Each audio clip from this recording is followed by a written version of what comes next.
नमस्कार दोस्तों, स्वागत है आपका मेरे YouTube channel Datta reading point में। आज हम डिस्कस करेंगे 10th क्लास NCERT सामाजिक विज्ञान इतिहास चैप्टर नंबर 4 औद्योगिकरण का युग।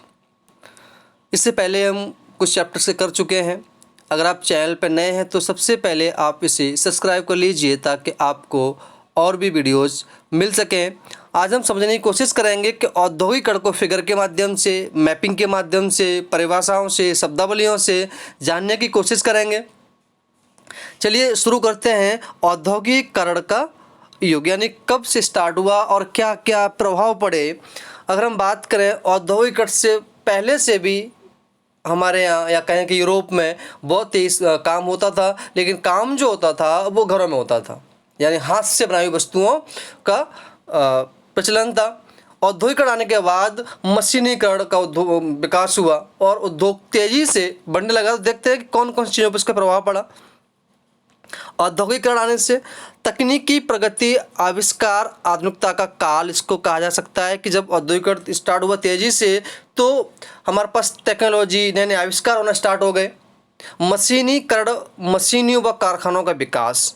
जब मशीनी, पहले मजदूर काम करते थे, आज मशीन काम करना स्टार्ट कर दी, तो यानी कि बाजार में मशीनीकरण का विकास होना स्टार्ट हो गया, कारखानों का विकास स्टार्ट हो गया। और पहले जो व्यापार हुआ करता था वो एक, हम कहें कि राष्ट्रीय स्तर पर था या कहें कि राज्य स्तर पर था। अब ये एक वैश्विक स्तर पर इसकी मांग बढ़ने लगी क्योंकि सामान ज़्यादा बढ़ने लगा, तो ये इसकी स्थिति में बदलाव आया। तो वैश्वीकरण में निर्यात आयात का बढ़ना, शहरों की स्थिति में भी बदलाव आया।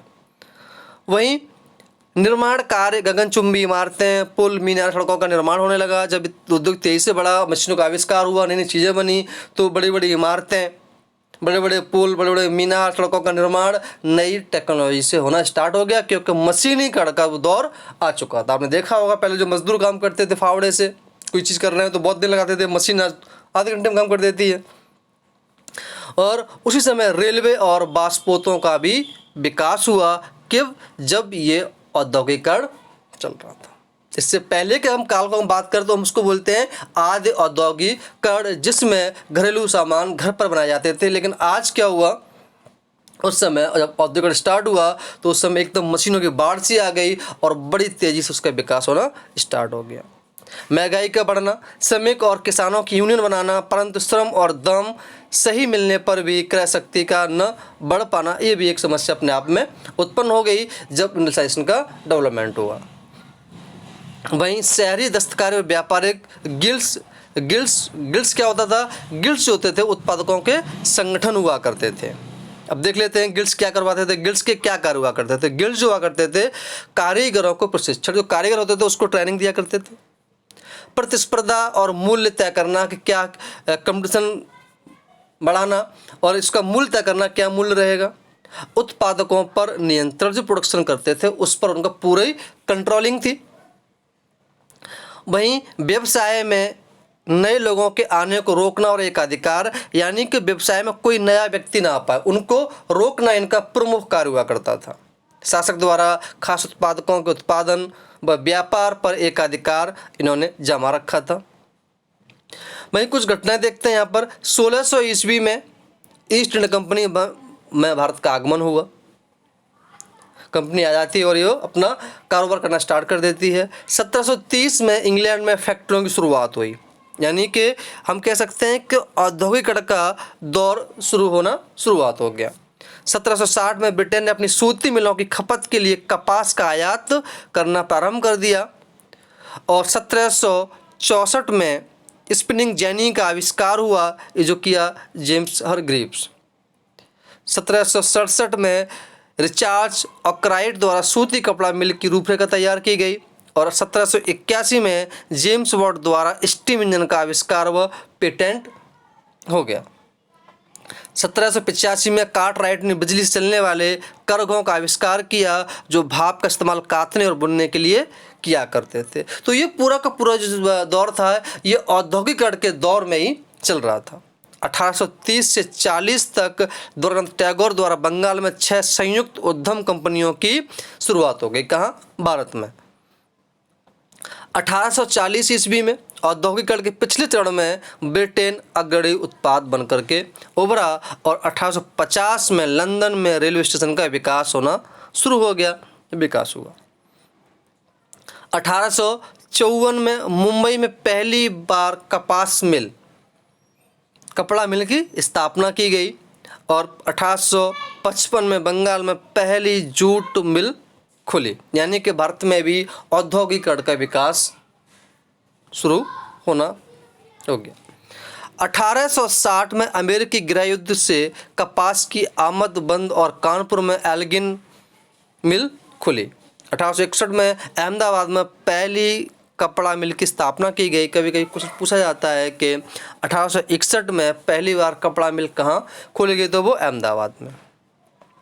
1863 में लंदन में भूमिगत रेलवे की स्थापना हुई, जिसको आप हमारे इसको मेट्रो बोलते हैं। तो 1863 में लंदन में भूमिगत रेलवे की शुरुआत हो गई और 1873 में ब्रिटेन से लोहे इस्पात का निर्यात प्रारंभ हुआ।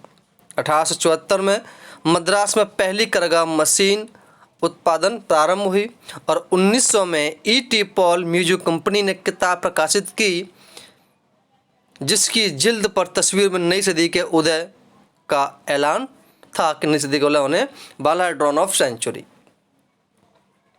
1912 में पहली लोहा इस्पात कंपनी शुरुआत के J.N. टाटा द्वारा जमशेदपुर में ये चालू की गई, स्थापना 1907 में की गई थी। 1917 में कोलकाता पहली जूट मिल लगाने वाले मारवाड़ी सेठ हुकुमचंद चीन से व्यापार किया। ये क्वेश्चन अभी आया था इस बार। और 1941 में 35% से ज़्यादा हथकरघा में फ्लाई शटल का प्रयोग किया गया। ये कुछ इंपॉर्टेंट परिभाषाएं, कुछ इंपॉर्टेंट फैक्ट वगैरह हैं जो तुम्हें एक एक नंबर में पेपर के लिए बहुत ज़्यादा आपको हेल्प करेंगे। इसके बाद हम क्वेश्चन आंसर करेंगे इसके पूरी तरीके से। कुछ बातें याद रखने योग्य हैं। पहला है कि प्राच्य यह शब्द उन देशों के लिए प्रयोग किया जाता था जो यूरोप के पूर्व में स्थित थे, यानी कि प्राच्य यूरोप के पूर्व में।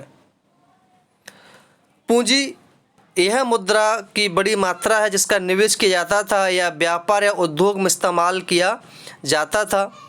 समाजवादी शब्द मैं आपको पहले भी बता चुका हूँ, जिसमें देश के प्रत्येक व्यक्ति का समान हिस्सा होता है तथा मुख्य उद्योगों का स्वामित्व और नियंत्रण सरकार के पास में होता है, उसको हम समाजवादी कहते हैं। इसी का उल्टा है पूंजीवादी, जिसमें मुख्य जो स्वामित्व होता है वो निजी व्यक्ति का होता है। स्पिनिंग जेनी यह सूत काटने की एक मशीन जो जेम्स हर गिवर्स लीवर्स द्वारा 1764 में बनाई गई थी। क्या है ये? सूत काटने की एक मशीन। कभी कभी मैचिंग में आ जाता है, जैसे स्टेपल। एक व्यक्ति जो देशों के हिसाब से उनमें स्टेपल करता है, उसे छांटता है, उसको हम स्टेपल बोलते हैं। फ्लर्ज चुन्नटों के सहारे कपड़ों को समेटता है। कार्डिंग वह प्रक्रिया जिसमें कपास या ऊन आदि के रेशों को कताई के लिए तैयार किया जाता है, उसे कार्डिंग कहते हैं। फ्लाई शटल रस्सी और पुलियों के जरिए चलने वाला एक यांत्रिक औजार है जिसकी बुनाई के लिए इस्तेमाल किया जाता है, फ्लाई शटल कहलाता है। भारत में सबसे पहले आने वाले यूरोपीय पुर्तगाली कौन कौन से थे, वो यहाँ देख लेते हैं।